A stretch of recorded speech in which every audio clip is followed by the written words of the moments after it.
Un troisième mandat pour Trump? Le président américain Donald Trump a déclaré qu'il ne plaisantait pas sur sa volonté de tenter de briguer un troisième mandat en 2028. Mais en a-t-il le droit? Non. Pourquoi? Parce que cela nécessiterait une modification de la Constitution, le 22e amendement. La Constitution américaine, et plus précisément le 22e amendement, fixe la limite à 2 mandats.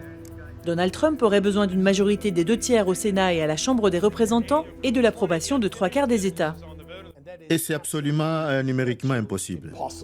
D'ailleurs, d'après la Constitution, Trump ne pourrait pas non plus se présenter à la vice-présidence. La limitation à 2 mandats est loin d'être une nouveauté. Elle est en place depuis près de 80 ans, introduite après que Franklin Roosevelt a fait 4 mandats consécutifs. Auparavant, faire 2 mandats n'était qu'une tradition établie par le premier président des États-Unis, George Washington. La limitation des mandats est très courante dans les démocraties. En modifiant la limitation des mandats, d'autres dirigeants mondiaux se sont assurés de rester en place. Vladimir Poutine, au pouvoir depuis 25 ans, pourrait rester président au moins jusqu'en 2036. Le Chinois Xi Jinping pourrait quant à lui être président à vie puisqu'il a supprimé la limitation des mandats en 2018.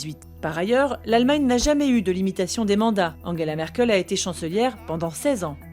Je ne veux pas parler d'un troisième mandat maintenant, car quel que soit le point de vue que l'on adopte, il nous reste encore beaucoup de chemin à parcourir. Pourquoi Donald Trump laisse-t-il planer l'idée qu'il pourra se présenter une troisième fois? D'une part, il s'agit d'un jeu de dupes avec les démocrates et ses détracteurs.